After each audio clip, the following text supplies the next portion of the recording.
Morning everyone. My name is Brijendra Singh and I am here for a small discussion on the essay paper that was conducted earlier today morning.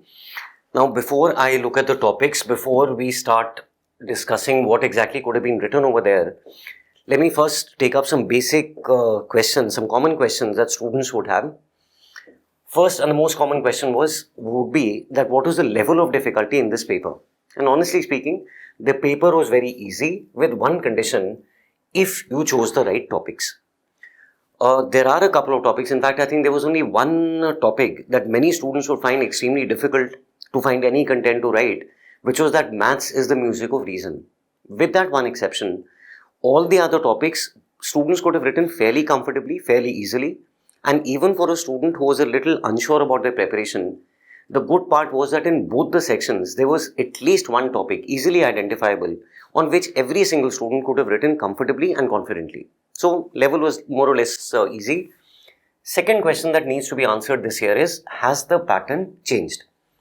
Now, some of you, when we are attending the classes, I'm talking about the students here, some of the students had said that, sir, in the classes, we are taking up many different themes. We are talking about poverty, education, women-related issues, agriculture, economic issues, international relations. Why are we looking at so many areas? Because primarily, they've been asking reflective essays for the last 3 or 4 years. And the same thing that I say in class, with the UPSC or with any exam for that matter, your preparation cannot be based on prediction. You cannot prepare for an exam thinking that there's a certain pool of questions that might come. Last year, 2021, they were only reflective topics. 2020, they were only reflective topics. 2022, there was one topic which was based on forests as the case studies for economic excellence, which could have been considered outside a non-reflective topic, non-abstract philosophical topic. This year, the number of non-reflective topics has increased slightly. Section 1, Section A is only reflective topics, but in Section B, 2, maybe even 3 topics can be considered non-reflective, non-abstract. Which is why we say that when you're preparing, prepare on a broad range of areas, broad range of themes, so that no matter what comes in the exam, you are adequately prepared. Third, in this paper, what is a reasonable score to expect? I would assume 125 to 140 if the marking is reasonable. If the marking is a little lenient, this 140 could go up to 150, maybe even 160. And if the marking is strict, even then, with very strict marking also, the top 5% of the students would be getting somewhere about 125 to 130. So, a reasonable paper, you should be able to score well.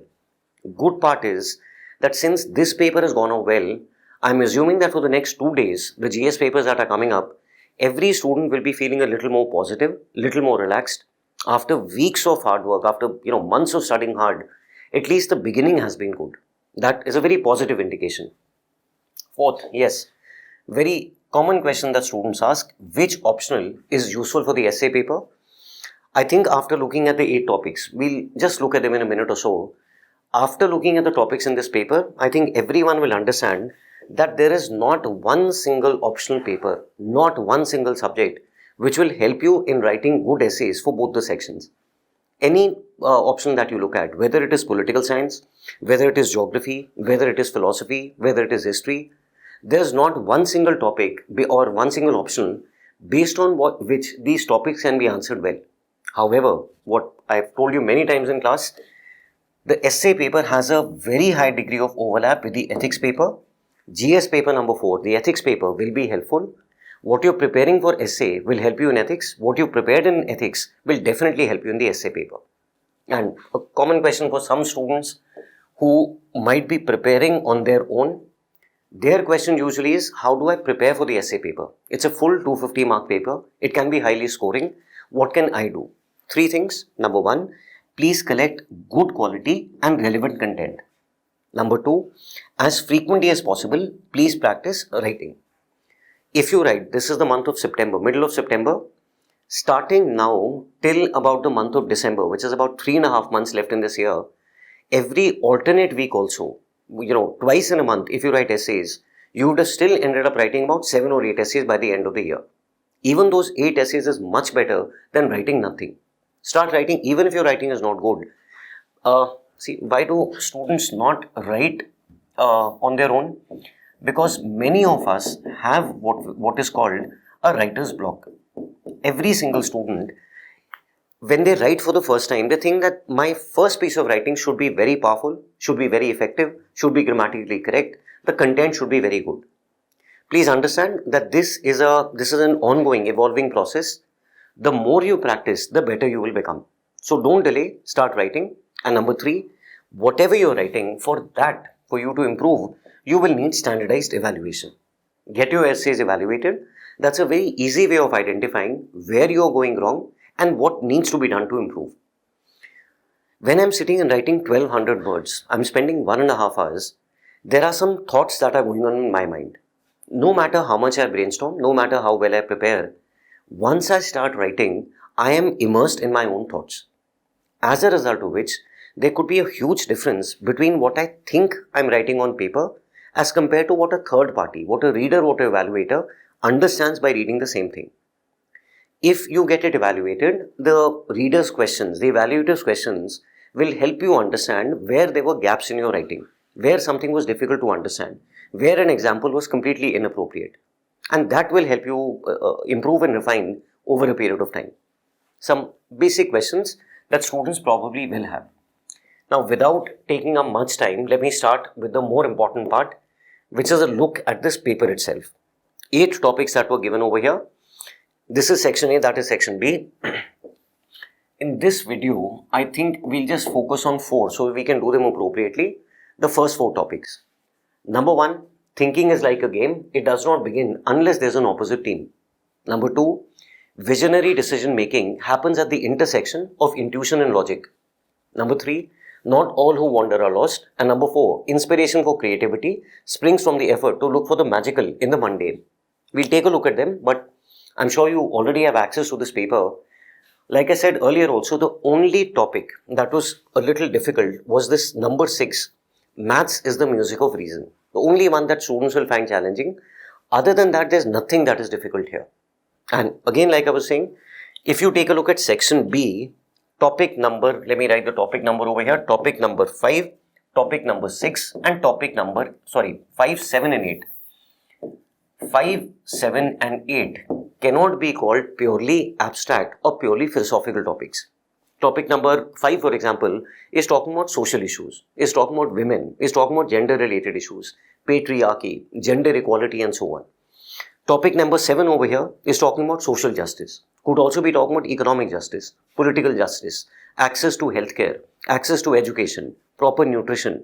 All of those will come in section number 7, topic number 7. And number 8, finally, education is what remains after one has forgotten what one was taught in school.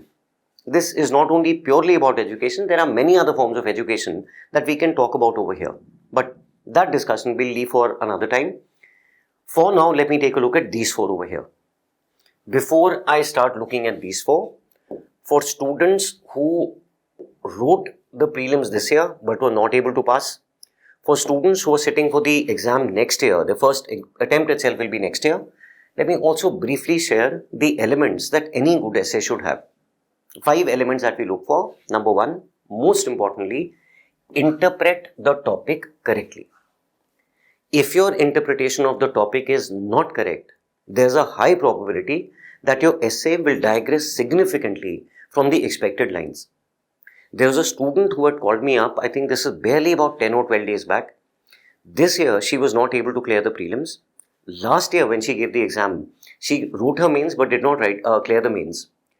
She says that in the mains of 2021, she got 131 marks in the essay paper. Last year, 2022, she got 89 marks in the essay paper. Now, that is a difference of 42 marks. A difference of 42 marks, a reduction I would say of 42 marks is not possible unless and until you made a major error in your interpretation. There must have been some topic which you did not understand correctly, where your understanding was vastly different from what would be ideally expected, what would be, considered a generalization. Which is why the first and the most important element, you should be able to interpret the topic correctly. When you're interpreting it, please remember, this is a theoretical exam. We are not conducting a debate. We are not discussing this on television or in a drawing room. this is a theoretical exam. So whatever your interpretation is, it should not be radical, it should not be controversial, and it should not be partial. Do not give an interpretation that is difficult to justify. Do not give an interpretation which a lot of people would disagree with or would have a conflicting view about. As far as possible, it should be universally and commonly acceptable. Second, when you're writing the essay, as far as possible, maintain fidelity to the topic. What is fidelity? Loyalty. Many students, when they're writing the essay, when they start writing, the first 200, 300, 400 words, which will take you roughly about 4.5 pages, they are discussing the topic. But as they keep writing, as they continue, somewhere in between, they seem to digress. A small example comes up, a thought comes up, and the student seems to get preoccupied with that thought or that particular example. They forget about the topic, they forget about the key terms of the topic, and they digress from there. So as far as possible, maintain fidelity. In your essay, as much as is possible, please reinforce the topic. The more you reinforce it, the better your essay becomes and the easier it becomes to read and understand for the evaluator. Third, in your essay, you must be able to provide diversity in your thoughts, in your perspectives. I just said the last topic this year was that education is what remains after you forget what you learnt in school. Now, this education, we are not talking purely about education. One person, for example, will say that we can talk about primary education, we can talk about higher education, we can talk about vocational education, financial education, digital education, but that is not our concern. That is not what we're discussing. This education can come in many different forms. I might be talking about education related to the environment.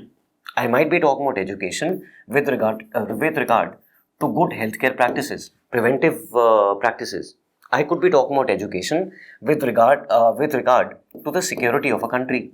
I could be talking about education with regard to innovations, climate change, agriculture, and so on.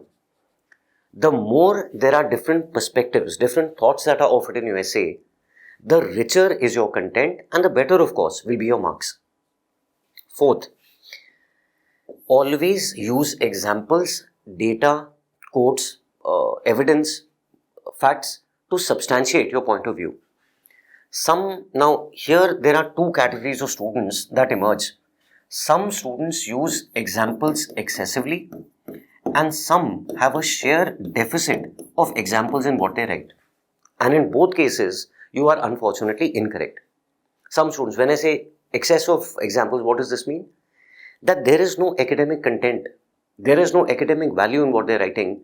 They just go on discussing the theory, the example.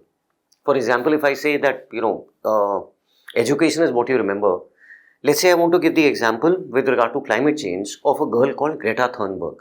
That's very good.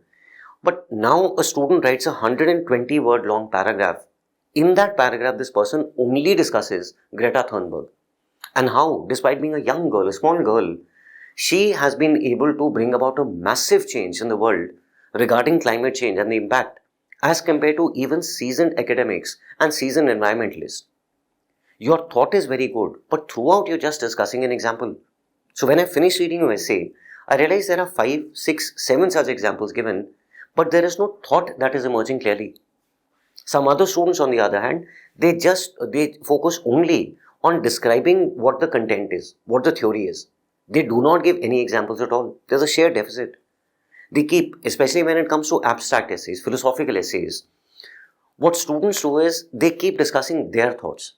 That this is what I think about the topic, this is what I feel, this is what it could mean. That's fine, that's your interpretation. How do you substantiate it? Nobody cares about your thought, nobody cares about your point of view unless and until you can give us a real example through which it can be substantiated. So add examples and data. Fifth and finally, like in your ethics paper, even in the essay paper, you will be rewarded for an optimistic and for a prescriptive orientation. What is optimistic? That no matter what we are talking about, you should be able to maintain a positive outlook. You should be able to maintain a positive stand. And number 2, again, how do we agree with this optimistic stand? As long as you can give us some suggestions. Whatever are the problems that we are witnessing in the world, as long as you can give us some recommendations regarding how these problems can be overcome. So 5 simple things that we look for when we are assessing your essay. You ensure these, you write these, high probability that you will be able to score well. Now, without delay, let me take you to the part which actually students would want to know about, which is section A. Now, first thing that you do, as I said earlier also, interpret the topic correctly. First topic was thinking is like a game. It does not begin unless there is an opposite team. Now, how do I interpret it correctly? By brainstorming a little.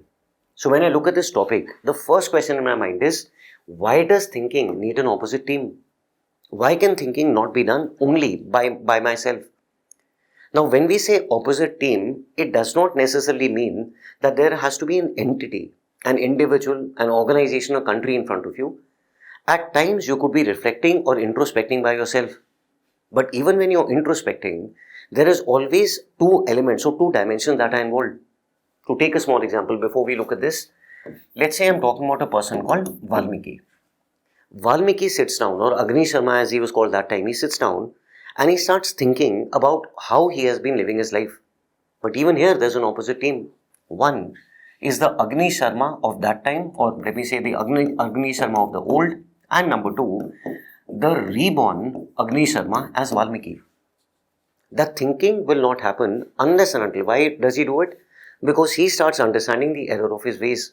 He starts understanding that whatever I've been doing so far was not right. It is going to earn me a lot of sins. It's going to earn me a lot of punishment, maybe in this life or maybe in the next. Even there, that thinking will not happen unless and until there's an opposite team. Now, how do I brainstorm about this? Number 1, why do we need an opposite team? Because this opposite team will act as the stimulus and the catalyst that initiates the process of thinking. Number 2, what can this opposite team be? This opposite team can be a threat to your survival, can be discrimination, can be an enemy, can be societal opposition, can be your mental health, can be any of these. When you face a problem, when you seek an inspiration, it is then that you start thinking. Third, now again pay attention to the key terms of the topic. One term that we left out so far is game. So why is thinking like a game? Because our thoughts and our actions are always in response to the actions of the opposite team. It's like a game of tennis. I do not know how I'm going to hit my next shot unless and until I'm certain, or unless and until I've observed how you hit your last shot. It is based upon your actions that I will think about what my next actions would be. Now, in this manner, when I understand the topic, now all I have to do, and this is your brainstorming going on, all I have to do is generate the content that I'm going to write down. For example, let's say thinking is a game. It does not begin unless there's an opposite team. So, first example that we take up is the Indian Army. Now, in the Indian Army, who's the opposite team? We're talking about Pakistan in 1971. And at that time, the Pakistanis at the border, at the Indo-Pakistan border, were intercepting our radio signals very frequently. They were deciphering our secret messages. And because of that, India was not getting the tactical advantage that it needed. Now, we think about it because of the opposite team. We think about it. And now what do? Now, the Indian Army decides to deploy largely South Indian soldiers on the Indo-Pakistan border. Why? Because they will speak in languages that the Pakistanis will not be able to understand. They will use Tamil, they will use Malayalam, they will speak in Telugu, which the Pakistanis will not be able to understand. Why do we think about it? Because there was an opposite team. That served as the catalyst. That served as the stimulus. Why we had to think and why we had to come up with this innovation or with this change. Another point that we can write about is this person that we can write about is Oskar Schindler. Now, who's Oskar Schindler? Oskar Schindler was a German and he was a Nazi who earned a lot of wealth from war profiteering during the Second World War. When the Second World War started, Oskar Schindler was a member of the Nazi party. Using his connections in the party, he took over a lot of businesses that earlier belonged to Jews. These Jews had been deported to concentration camps. Many of them had been killed. Oskar Schindler takes over their businesses, earns a lot of money in a very short span of time. But The process of thinking does not start till there's an opposite team. What is the opposite team over here? Not just the Nazis, but more importantly, the treatment of the Jews. As time goes by, Schindler starts understanding that the treatment of the Nazis towards the Jews is absolutely brutal, absolutely inhuman. It is unimaginable, unthinkable. So what does Schindler do? Schindler now has to think. And what does he think about? He realizes that although he may not be able to save every Jew, at least some people he would be able to save.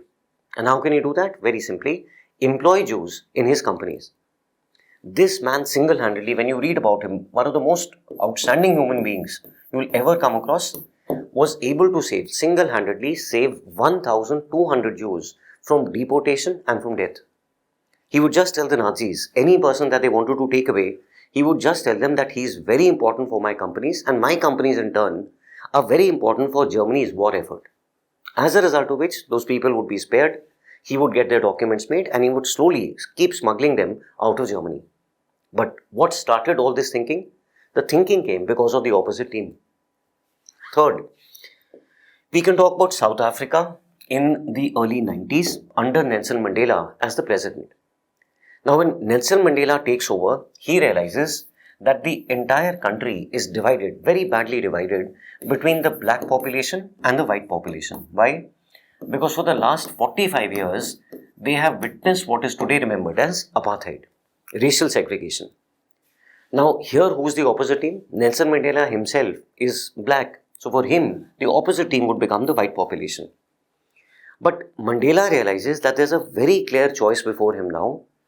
Either he can promote further division, further hatred, further enmity, or he can lead the country towards solidarity, towards unity. Nelson Mandela now starts thinking, how can solidarity be promoted? The white population is looking up to him. The black population does not really want him to side with the whites. At that time, this is 1991 or 1992, the World Cup for rugby was to be played. The final match of the Rugby World Cup was to be played in South Africa. The South African team had reached the finals. Now, rugby in South Africa was predominantly played by the white population. The black population preferred football or soccer. Nelson Mandela made a national appeal that on the day of the final, I request all of you, no matter what your race, please come to the stadium wearing the jersey of your national team. And this one single gesture, responding to his call, a lot of people went there, blacks as well as whites, wearing the jersey of their team. And this one incident, to a large extent, promoted unity, promoted solidarity, and that hatred and that division significantly reduced. But how did Nelson Mandela come to think of this? Because there was an opposite population that again acted as the catalyst. Now, if we come to India, in 1975, we have an emergency imposed upon us. Now, who is the opposite team? We will not say the then Prime Minister. We will not obviously say the government. We will just call it the emergency. But during the emergency, a person called Ramnath Goenka, who's he? I'm sure you know about it, is the founder of the Indian Express. Ramnath Goenka is forced to think. The government now, during the emergency, what are they doing? They're severely curtailing the freedom of press. And Ramnath Goenka is now compelled to think. The government does not want the press to write independently and objectively about excesses happening in the country. They don't want them to report on whether or not the emergency is right. So what does Ramnath Goenka do? The day after the emergency was declared, you can't write anything against the government because it will be censored. So he decides to publish a blank editorial. The entire editorial page of the Indian Express was deliberately kept blank. What is the message that you're sending out? That since you are severely doctoring what we have to say, severely restricting what we can say, it is easy for me to express my dissent, easy for me to express my fears regarding the freedom of press by just publishing a blank editorial. But where does this thinking come from? This thinking again comes when there is an opposite team. You will not allow me to speak, so like a game, I will respond very simply by publishing a blank editorial. And finally, is this lady, 2018 Nobel Prize winner, called Nadia Murad, Nobel Peace Prize. Nadia Murad was abducted by ISIS. Who's the opposite team? ISIS. Nadia Murad is abducted by the ISIS, kept in captivity for a few months, and in those few months was brutally tortured and subjected to sexual slavery. But here Nadia Murad starts thinking, when she sees the brutality of the ISIS, this now compels her to think. And she realizes that she has one of two options. The rest of her life, when she escapes from there, she can either choose to remain a survivor, to become a victim, or to become a survivor. And Nadia Murad thinks that it is much better to become a survivor. What does a survivor mean? A victim would seek sympathy. A victim would seek help. A victim would seek support. As a survivor, Nadia Murad decides to give that support and to give that assistance. She starts speaking and sharing her experiences under ISIS, as a result of which she becomes an inspiration for millions of people, not only in a region but across the world, which eventually wins her the Nobel Peace Prize of 2018. And why does all this thinking come about? I'm sure she was a good woman even before that. She became a great person after she was compelled to think. And who compelled her to think? That was again the opposite team. So that's your first topic over here. And like I said, nothing difficult in the topic, as long as, when I was saying how do you prepare for an essay, if you have the right content, if you have relevant content, framing it in the form of an essay is not a challenge at all. That was the first topic this year. Second topic from section A was this one, that visionary decision making happens at the intersection of intuition and logic. A few weeks back, I think 3 or 4 weeks back, the classes were going on, and this one boy turned to me in the middle of the class, I think some online student, and he said that, sir, I've started realizing that these topics are becoming very easy to answer. They're becoming very repetitive. And I said, what do you mean by repetitive? He said, sir, I don't know, but for some reason, the topics that you're giving us in class, they all seem to be the same. Once I've written on one, the others are not a challenge, are not a difficulty at all for me. And there also I told him, I said the reason for that is because you've understood what you have to do. Your approach, your strategy, your method of approaching the essay paper has become very standardized, which is why you're finding it easy. Now, I can't obviously discuss so much in detail over here. We have a limited interaction. But if I look at this topic here, visionary decision making happens at the intersection of intuition and logic. If I just take you back by 1 year to 2022, last year there was a topic that was given which said that history is a series of victories. History is a series of victories of the scientific man over the romantic man. This is last year's topic. Now, when we say scientific man and romantic man, how do you interpret it? Within each one of us, there's a scientific person. Within each one of us, there's a romantic. The scientific person is the person who believes in rationality, is the person who believes in evidence, is the person who believes in testing. On the other hand, the romantic is the person who's a visionary, is the person who's a dreamer, is the person who's an idealistic. Now, and we say that when it comes to history is a series of victories of the scientific man over the romantic man, we say no. We say that within every single one of us, there is a scientific person. Within each of us, there is also a romantic. The two must mutually supplement, must mutually complement each other. The romantic identifies the vision. The romantic tells us what is the dream that we are aspiring for. And the scientist in us tells us what is the method, what are the tools, what are the mechanisms through which we can achieve that dream. Now, that was last year. This year's topic, this topic that you look at, it's the exact same. If you take a look at intuition, what is intuition? This first part over here. Your deep belief, your deep faith in something, even something that you cannot explain. There's a student who wrote the mains this year who is very confident that he or she will get a rank in the top 10, will get a single digit rank. And if you ask this person, how are you so sure? The person cannot explain it. It is not arrogance. It is not blind faith. It is a deep sense of conviction that whatever you believe in will actually materialize. What is this called? This is called that romanticism, something on similar lines. On the other hand, what is the logic? The logic is that scientific man or the scientist in you, which looks for the evidence, which gives you the tools, which gives you the mechanisms through which whatever this intuition was can be achieved. Now here, what are we calling it? We are calling it logic. And when the two of them come together, that now becomes your visionary decision making. In fact, the word I've written there is vision. The word right over here in the beginning again is visionary. So if I have to think about this topic, how will I do that? Number one, what does intuition enable? Intuition enables us to believe in something even when we cannot explain the reason. Even when we cannot tell you, there's a person whose family member meets with a very bad accident. But this person with conviction feels that this person will emerge alive. Nothing wrong will happen. It might take time, but this person will definitely recover. Where is this deep faith coming from? That is your intuition, although we cannot even explain the reason. And this now is your dream, is your vision, is your deep desire, is your faith in something. Second, how does logic complement intuition? Again, between intuition and logic, which is more important? It is literally impossible to decide. We cannot say that one is more important than the other.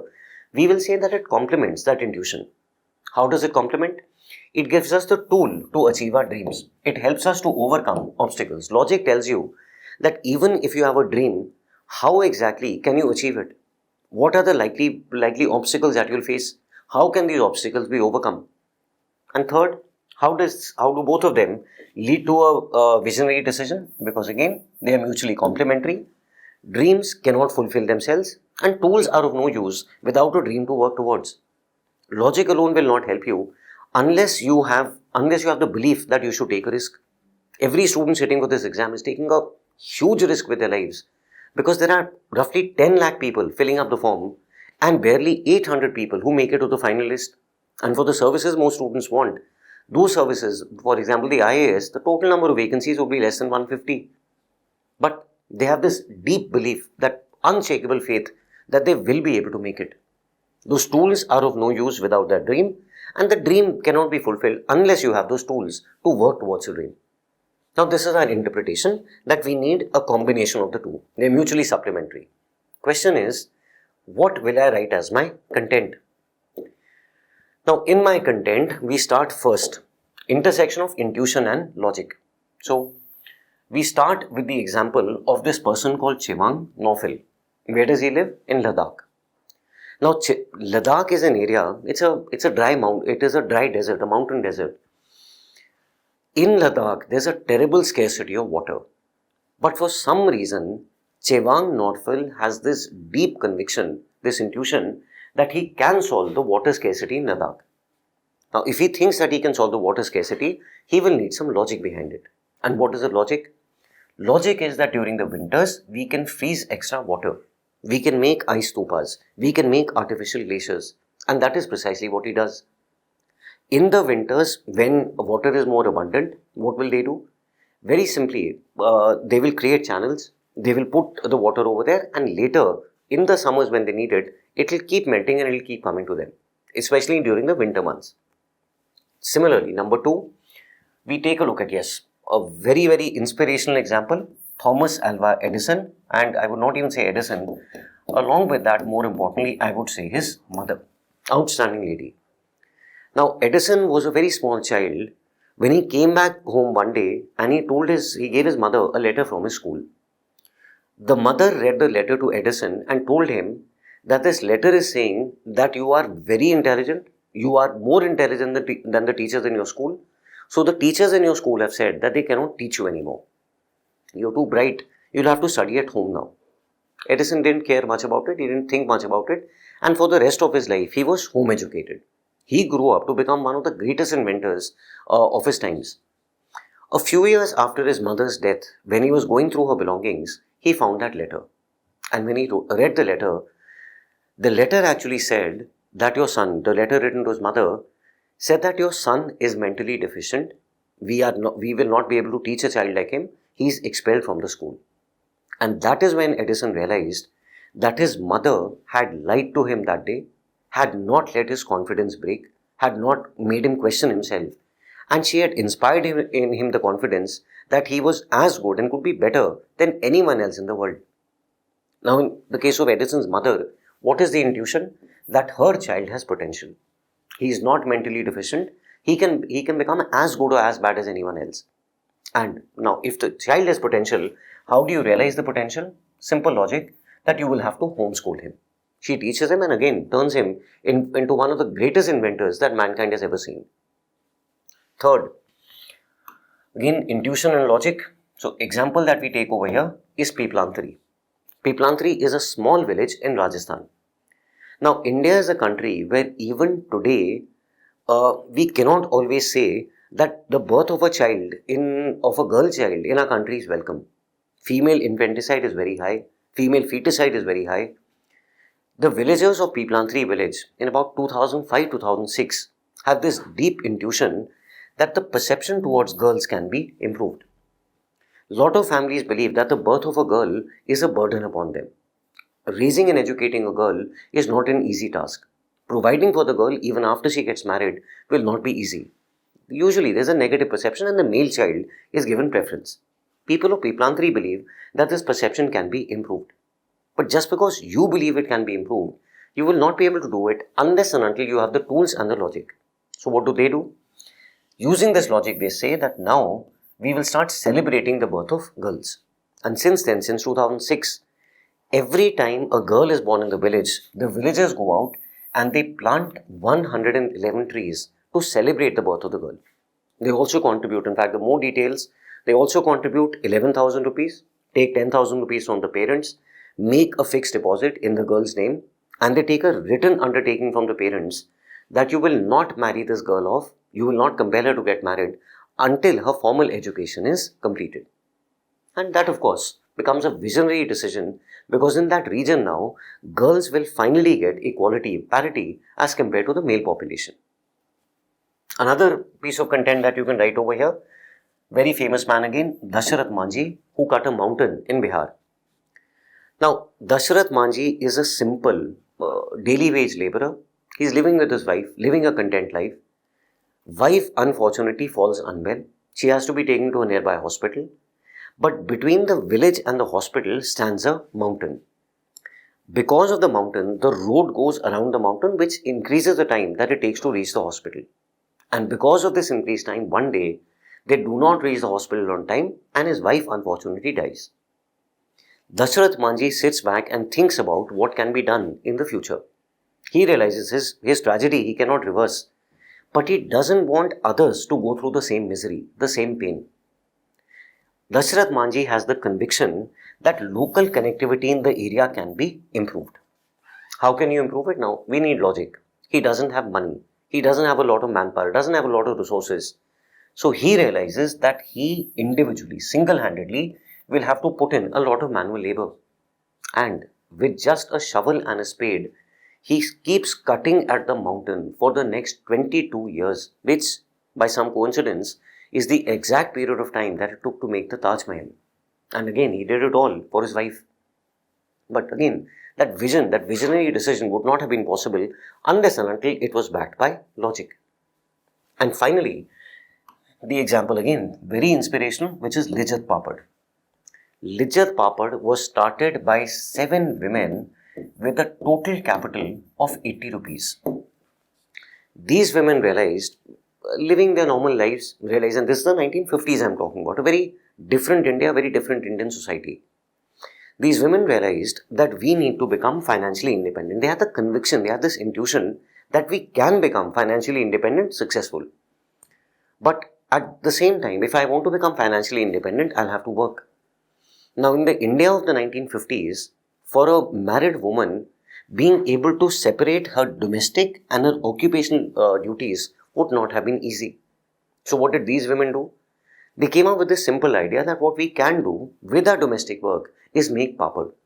For that, what do we need? A few basic ingredients. You can roll the papad in your homes. On the roof of your home, you can leave the papad to dry. Every 2 or 3 days, we meet at one common place. We buy the ingredients together. We do this work. Then we come together. We make a bunch of the papad and we sell it in the local markets. Starting with an initial capital of 80 rupees, this organization has grown today into a multi-100 crore rupee business. Why? Because there was an intuition, a deep conviction, but there was also underlying logic. In the daytime, I can continue with my domestic duties just once or twice in a week. I'll have to go and meet the other people to coordinate what other ingredients we need to buy or how we need to market the papads. Again, like I said, simple topic. Only condition over here is that you should have the right content. Once you have it across different dimensions, the essay takes shape very comfortably, very easily. Third topic from section A was a small one. Not all who wander are lost. Now, first again is the interpretation. For the interpretation, first question that should come in your mind is, not all who wander. So what do you mean by wander? This word wander, what does it signify? Wandering refers to the struggles that you will have to ensure, that someone will have to ensure before they are able to achieve the desired objective. What could that desired objective be? Could be anything. A student who's sitting for his 5th attempt has written 2 mains, sat for 1 interview, but has not cleared the exam so far. That could be considered a person who's been wandering for 5 years. No work experience, no further higher education, 5 gap years. But such a person is not necessarily lost. When would the person be considered lost? When that person, why is there a risk of getting lost? Because a person may lose heart, a person may lose focus, a person may become pessimistic. Worst of all, especially true for the student community, because a person may settle for less. When we struggle, when we meet repeated failures, rejections, setbacks, challenges, troubles, losses, many people may not have the courage or the faith to continue. Many people, but not all. Not all who wander are lost. So who are those who don't get lost? They are the people who have faith in themselves. They have faith in their abilities. These are the people who understand that failure is finite, but hope is infinite. There might be temporary setbacks, but as long as you are true to your work, as long as you are true in your convictions, success you will definitely get. Whatever you desire, it may be delayed, it certainly will not be denied. Failure is finite, but hope is infinite. And these are the people who persevere despite the setbacks. As the Gita says, these are the people who focus not on the results, they focus on the efforts. If I look at the student community again to simplify, many students, like I said in the beginning also, your task is not to predict the papers that are going to come. Your task is to prepare for any eventuality. People who prepare for any eventuality will focus on the efforts. They will not focus on the results. And such people, you can rest assured, will not be lost. You don't clear this exam, there will be a very good career that is still waiting for you because of the skills the knowledge that you've acquired in the preparation for the exam. Not everyone who wanders is lost. It may take time, it will certainly come to you. Now, that's the understanding. What content will I write? Now, here again, there's some outstanding, phenomenal, inspirational people. I think perhaps one of the best to quote in this case is this lady called Chanda Zaveri. Who's Chanda Zaveri? Now, Chanda Zaveri was, I think, 17 years old, living in the city of Calcutta, came from an affluent family. Her family wanted her to get married. Chanda Zaveri said, I want to complete my education. Typically, what do Indian families say?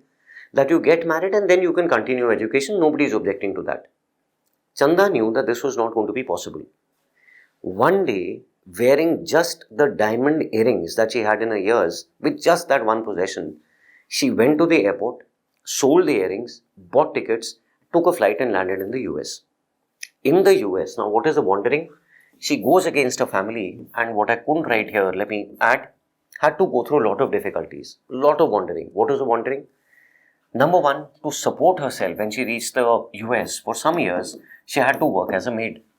Now, a girl who at the age of 17 has diamond earrings has to work as a maid, but she does not mind it. She works very hard. After that, she completes her graduation. After that, she joins Harvard. Under Harvard, she works under a person called Linus Pauling, who has won not one, but 2 Nobel Prizes. Under Linus Pauling, Chanda Zaveri gains a lot of experience, gains a lot of expertise, and starts her own cosmetic company. And today, if I remember correctly, her cosmetic company is Actiogen, is worth about $800 million.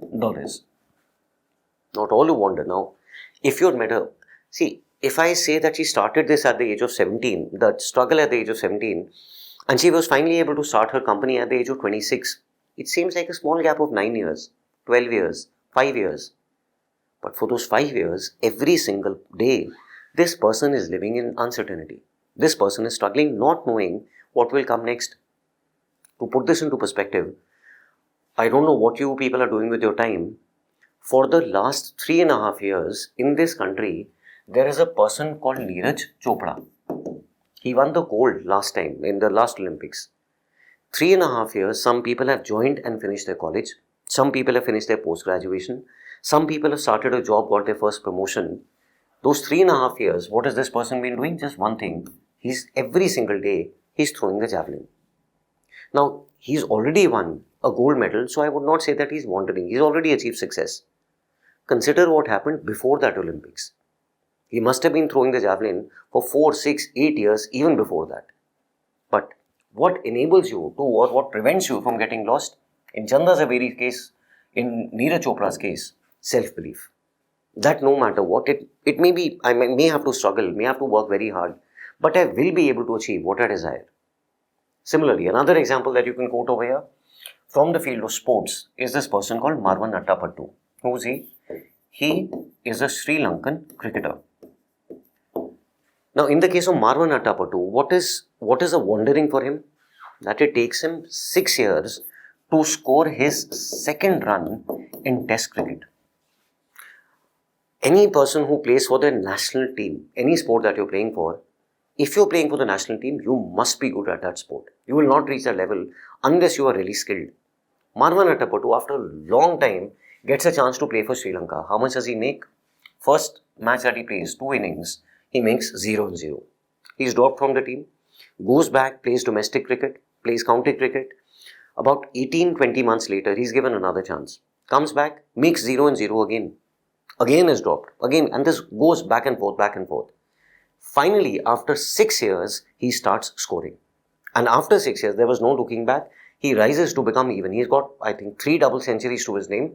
And he's also captained the Sri Lankan cricket team. But what prevented Marwan Attapattu? I'm sure, again, like I said, standing here and saying 6 years, it's a small number, just 6 years. But for him, every single day must have been a challenge. Every single day he must have questioned himself, what am I doing? Will I be able to achieve what I want to? And here, what kept him going, what prevented him from getting lost? In one simple word, motivation. And that inherently would have been an internal exercise. Third, not all who wander are lost. An organization that wandered for a very long time, starting from its inception in the late 50s or early 60s, is ISRO. ISRO suffered many setbacks, had to suffer many failures. Chandrayaan, we all remember, but it was still able to manage. Very recently, we tasted success. Earlier, I think, 6 years back with the Mangalyaan, and about a month back with Chandrayaan. Only country in the world to have launched. You sometimes have to genuinely wonder, we are a country with abject poverty even today. We are also the country which has the ability to land a spacecraft on the moon, on the south pole of the moon. In less than 400 crores, we can send a craft made in India all the way till Mars in less than 400 crores. But how does ISRO manage that? Why does it not get lost? Because ISRO has perseverance. It perseveres despite, I think everyone remembers that video where Chandrayaan had crashed. It could not get a soft landing as it needed, Chandrayaan 2. And the Prime Minister was hugging K7. And K7 had broken down. Because again, that was that phase of wandering, where you're not sure what will happen next. But not all who wander are lost, as long as you can persevere towards your goals. Again, another person where we can talk about wandering and not getting lost is Alexander Fleming. What is he known for? Most famously, he is known for the discovery of the first antibiotic, which is penicillin. Now, what is the struggle or what is the wandering for him? That he was going on relentlessly with his efforts to develop an antibiotic, but he was not successful. I don't remember his friend's name, but one of his friends, one of his fellow scientists, there's a stark difference between Fleming and his friend. His friend was very, very neat, very, very tidy. Alexander Fleming, his laboratory was absolutely untidy. He was very careless. If he was working on something, if his mind, went on to another issue, he would forget about this and immediately switch over. So his lab used to be a complete chaos. As a result of this chaos, one day he left a petri dish uncovered. Next day when he came back, he realized there was a little bit of mold on the petri dish. He also realized that in that area where there was mold, the bacteria had died. And this led to the discovery of penicillin. But all that wandering, all those years, how was Alexander Fleming able to not get lost? Because he was able to retain a scientific temper. He was able to retain rationality. He was able to retain observation. As a result, anyone else, what would we think? That if there is mold, pick it up and throw it in the dustbin or clean it up. But he had that scientific temper to inquire that if there is mold, does it make any difference? And of course, there is no bacteria around it, leading to the first antibiotic. And fifth, finally, very famous and of course, common example which many students would know about, Gautam Buddha or Siddhartha. For him, what is the wandering? In his case, it could be physical also, it could be mental, it could be spiritual, the search for salvation.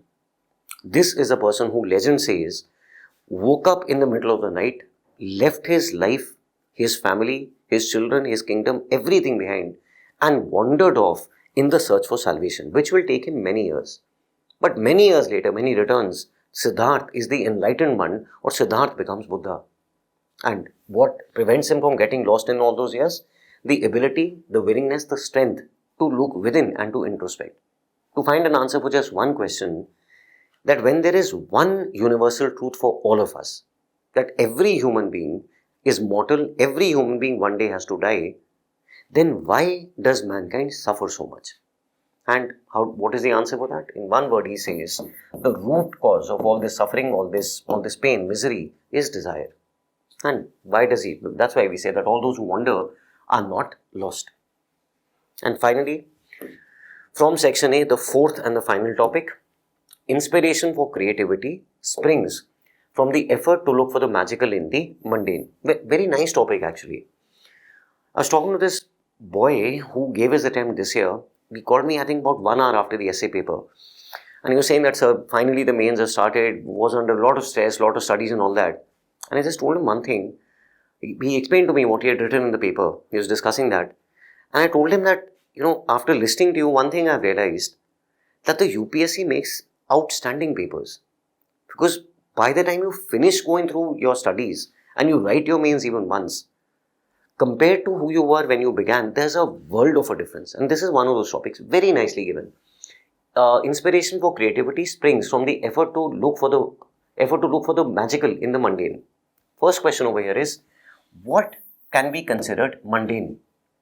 Mundane is something that exists around us, something that goes unnoticed, something that is unaddressed. Most of us treat it as a given. If I look at what is mundane in India very often for us, poverty is mundane. A group of friends go to a coffee shop, they sit down over there, they drink coffee. But when they look outside the glass windows, they notice 3 or 4 people, small children, 7, 8 years old, walking around on the pavement in the heat, selling pens, 10 rupees for a small packet. And when they look at it, they don't even think twice. If you go to a crematorium, what is mundane over there? Death. People are dying every day. They're coming there for cremation. They're coming there to be buried. It is very mundane. If you take a look at a patriarchal society, discrimination against women, exploitation of women is very common, is very mundane. What is mundane? Something that goes unnoticed, something that goes unaddressed, something that is treated as a given. Second, why should we strive to look for the magical? You have to look for the magical in the mundane. Why should we look for the magical? Because it is only when you look for the magical that you understand the importance of change. It is only when you look for the magical that you will be able to identify scope for improvement. It is when you realize the magic in the mundane, the magic in the ordinary, that you will understand what a better world would be like. Minor changes, small changes. Chemang, Northville we were looking at earlier. What was mundane in Ladakh? Water scarcity. It's a common fact. A few days back, her name I'm forgetting, in the state of UP, there is this one DM who brought water to a village which has not had water, piped water, since independence. What was mundane? For generations, that if there is no water, that's a given. That's how things have always been. And when you start looking for the magical, that is when you realize the importance, the value of what it would be like if we could create a better world. Third, how does this inspire creativity? Because when we find something magical, when we find something to be of value, we will innovate, we will work hard, we will persevere to improve the mundane and to create a better future. It is when we think that something is possible, something grand, outstanding, majestic is possible, that we will work towards it. And for that, you will have to be creative. That inspiration will come from there. Now, that's your understanding. And now, here if I have to write content, what content do I write? Let's say we start. We're looking for magical in the mundane. I think there's no better example, common, but a very good example of the Wright brothers. In the case of the Wright brothers, what is mundane? Transportation. At that time, how does mankind travel? Some people travel on horseback, some people travel by automobiles. The Wright brothers find the magical in the mundane. And what is the magical part? The fact that humans can fly. And that leads to the invention of the aeroplane, which of course everyone knows. This inspires their creativity, this inspires their vision for a better future, in which, can you imagine going from Delhi to London, let's say during the British times, if you were going by ship, it would take you a few months. When a person like Curzon was in India, going from Calcutta, which was the capital at that time, to London, you would have to circumvent the entire Indian subcontinent. And today, you can just take a flight and be there in a matter of hours. Where does this creativity come from? Their ability to see the magical in the mundane. Second example, lady with the lamp, Florence Nightingale. In her case, what is mundane? What goes unnoticed, goes unaddressed is taken as a given. The high number of deaths occurring every day during the Crimean War. During the Crimean War, the mortality rate among the army camps, soldier camps, was extremely high. And people believed it was a natural casualty. But Florence Nightingale observes the mundane. And she realizes that people are not dying because of injuries. People are not dying because they've not been treated well. Many of these soldiers are dying, in one word, because of a lack of hygiene. And that lack of hygiene, why does it happen? Because most people, when they come back, when they go to their rooms, when they go to their tents, when they go to the medical camp also, they are not something as simple as not washing their hands. Since they are not washing their hands, all the germs, all the bacteria, all the contaminants, they are carrying along with them. She faced a lot of resistance. She faced a lot of ridicule also. But her one simple suggestion, her one simple observation that hand washing can save lives led her to revolutionize not only the world of nursing, but I would also say the world of medical care. Finding the magical, truly magical, in the mundane. Something as simple as just washing your hands. Third, outstanding lady again, which is J.K. Rowling. In the case of J.K. Rowling, what is mundane? In our lives, what is mundane? Schools and reading. Go to a school. Some students from a young age have a habit of reading. Most people don't prefer to. Before the Harry Potter novels were released, if you asked a child, what do you read? I think in one word, the answer would have been comics. Most commonly comics. Which comics? Different people would have their different, choices or their preferences. After the Harry Potter novels were released, if you ask a child between the age of 6 or 7, till I would say about the age of 14 or 15 maybe, what is the book that you like the most? I think the most common answer, across the world, the most common answer would have been the Harry Potter novels. Now, in this mundane, school-going children, going and studying over there, asked to read a little something, what is the magical thing that she finds? That even in a school, which everyone is accustomed to, you can create a fantasy world. And this fantasy world inspires her creativity. And at her peak, J.K. Rowling, if I remember correctly, was worth a little more than the British Queen. But it's not about the money. It's about the recognition she got for her work, for her creativity. And what was the inspiration? Her ability to find the magical in the ordinary, in the mundane. Another example over here is that very powerful example of this person called Viktor Frankl. Viktor Frankl was an Austrian psychologist who was living in Europe during the Second World War.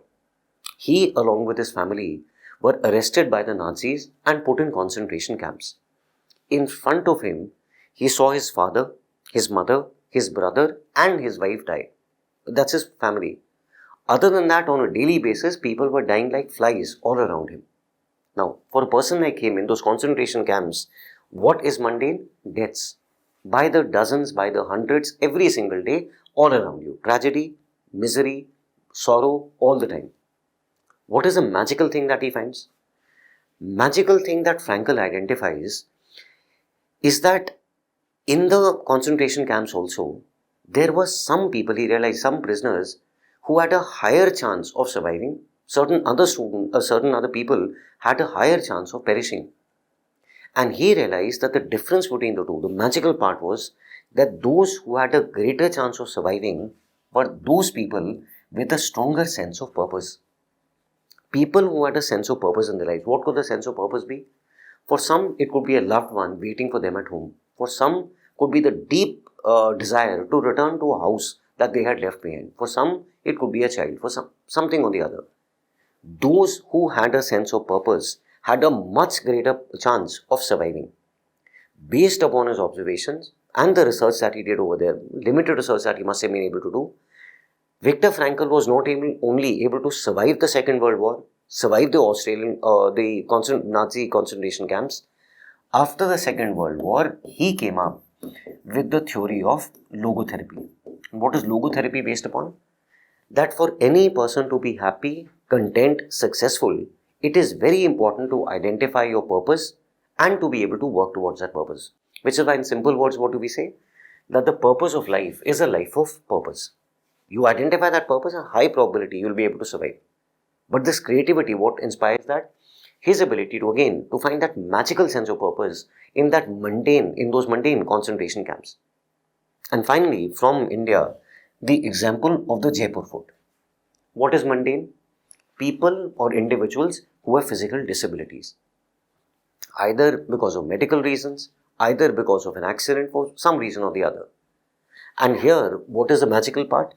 That it is possible to possible to develop low-cost prosthetics.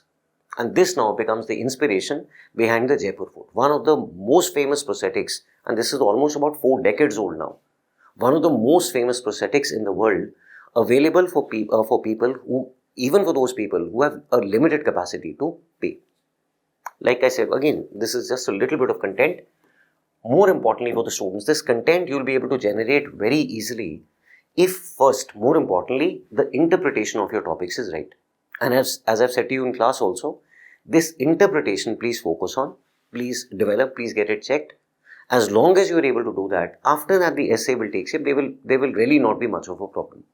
And before I conclude the first discussion, second discussion will take up, I think, tomorrow probably. Before I conclude, now based on the discussion, what are the elements of a good essay? 5 things. Number 1, correct interpretation of the topic. Number 2, fidelity to the topic, reinforces as much as you can. Number 3, diversity in your thoughts, dimensions, perspectives. Number 4, examples and data to substantiate your point of view. And number 5, no matter what the topic says, you should be optimistic and you should be able to give suggestions, a prescriptive orientation. Okay. So this is section A for the essay paper for 2023. Section B will take up a discussion in the next video. Thank you.